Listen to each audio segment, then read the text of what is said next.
이재명 후보의 탈모약 건보 적용 공약이 온라인을 중심으로 뜨거운 반응을 얻고 있는데요. 여기에 민주당 의원들도 적극 홍보에 나서면서 일명 탈밍 아웃이라고 하는 것이 이어지고 있습니다. 더불어민주당 김원희 의원 연결하겠습니다. 의원님 안녕하십니까?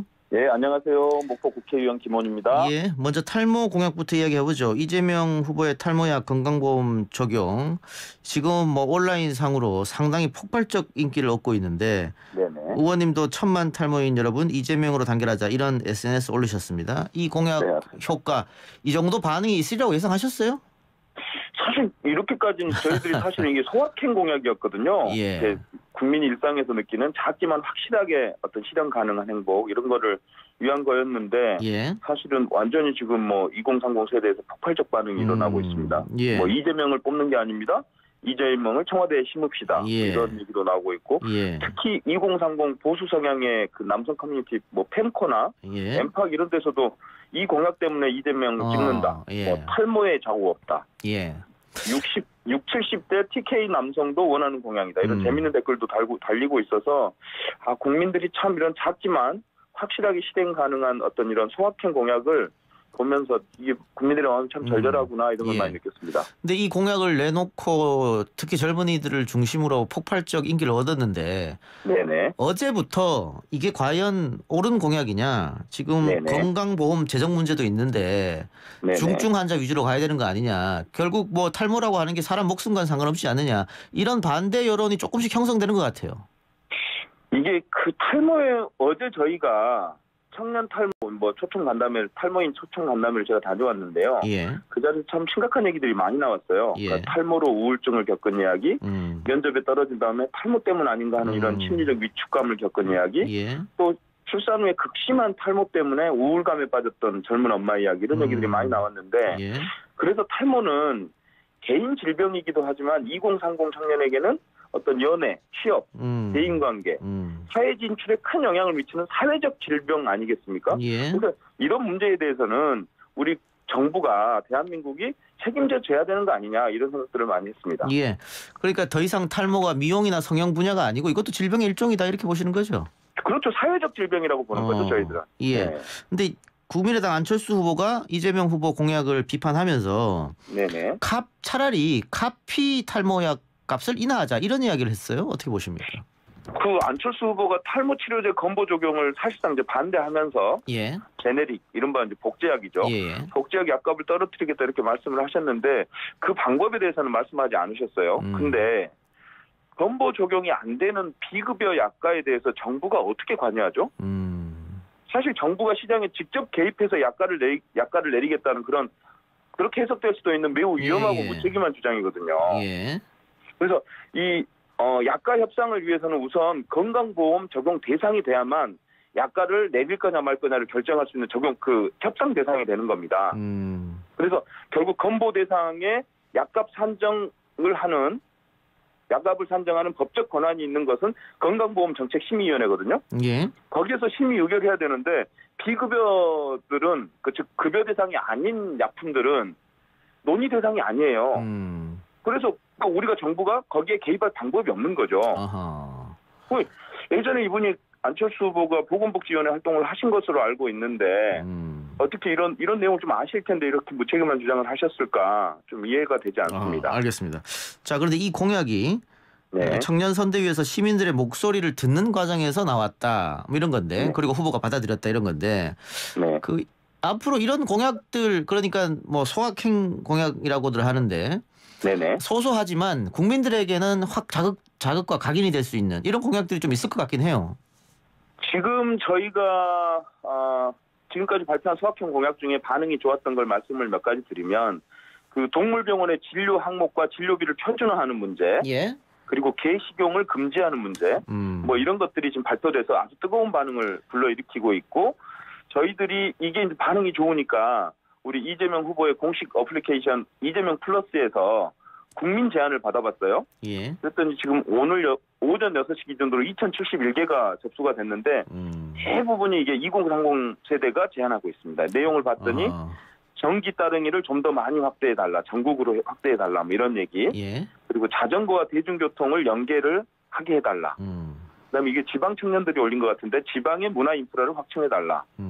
그리고 이런 얘기도 있었어요. 청년 및 청소년을 대상으로 한 금융교육을 시켜달라. 뭐 이런 다양한 아이디어가 올라와 있고 이 중에서 좀 실현 가능성이 높은 것들을 골라서 저희들이 소확행 공약을 계속 발표할 생각입니다. 정책이나 공약팀에서 뭐 토론과 논쟁을 해서 후보한테 알려주고 뭐 그렇게 결정이 되겠네요. 그런 절차를 밟게 되겠죠. 알겠습니다. 그 지금 국민의힘 당 내분 상황이 심상치 않은데 네. 반대로 민주당은 정세균, 이낙연 뭐 그 경선 기간에 세게 붙었던 후보들끼리 지금 하나로 됐습니다. 이게 딱 대비되는 모양새인데 네네. 어제도 이낙연 전 대표와 이재명 후보가 광주를 함께 찾았죠? 그렇습니다. 지난 11월 말에 이제 이재명 후보 혼자서 목포, 여수, 순천, 광주를 도는 이른바 광주 전남 메타버스 행사를 했었거든요. 예. 그때 당시에도 뭐 엄청난 지지 인파가 몰리고 그 이후에 이제 호남의 지지세가 확산되는 계기가 됐는데 이번 이낙연 대표님하고 이재명 후보가 공동 국가비전위원장을 맡아서 두 분이 함께 이제 처음으로 경선 이후에 처음으로 함께 광주를 찾아주신 거거든요. 예. 큰 반향이 일고 있는 걸로 알고 있고 저희들은 호남 지지율 상승에 그 밑거름이 될 거다 이런 기대를 하고 있습니다. 예.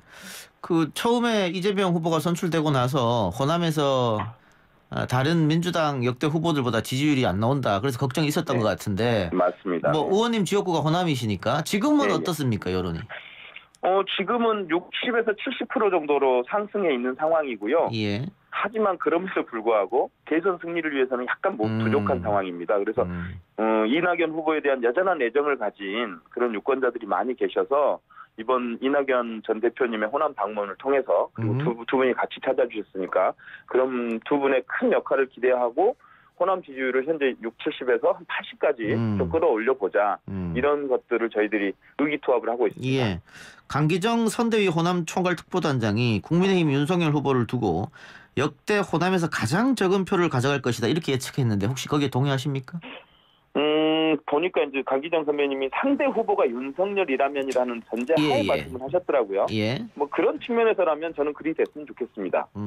그렇지만 여전히 민주당이 실망하신 분들도 있고 문재인 정부를 지지하지만 이재명 후보를 아직 지지하지 않고 있는 우리 호남 유권자들도 그렇죠. 있으니까 예. 그분들 마음 되돌리기 위해서 좀 더 겸손하고 더 절박한 마음으로 그분들에게 다가서는 게 우선인 것 같습니다. 오늘 나온 MBN 여론조사를 보니까 만일 윤석열 안철수 단일화해서 안철수로 단일화가 되면 이재명한테 이길 수도 있다. 그런 여론조사 나왔는데 그건 어떻게 보셨어요? 일단은 뭐 그 여론조사 상에서 윤석열 후보에 대한 비토라고 보여져요.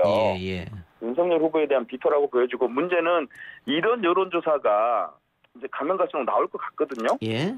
그러면 국민의힘에서 안철수하고의 후보 단일화를 하겠다고 하는 요소가 좀 더 줄어드는 거 아니냐. 오히려 오히려 왜냐하면 윤석열 후보가 즉 국민의힘의 안철수를 흡수해가지고 막판 반전을 이뤄보겠다는 꿈 아니겠습니까? 그렇죠.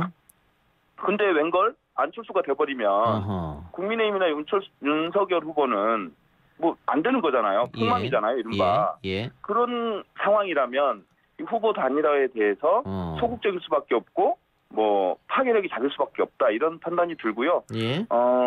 하여간 안철수 후보가 대디라는 전제에서 이제 나온 여론조사니까 예. 뭐 그렇게 크게 신경 쓰고 있지는 않습니다. 알겠습니다. 그 국민의힘 이야기 나왔으니까 국민의힘 우총이 이 시간에도 진행 중인데 이준석 대표 물러나라. 또 이 대표는 못 물러나겠다. 김종인 전 총괄선대위원장이 자리를 내놓은 이후에도 당내 갈등이 수습이 되지 않고 있습니다. 뭐 경쟁당이긴 합니다만 국민의힘 상황을 어떻게 보고 계시는지요?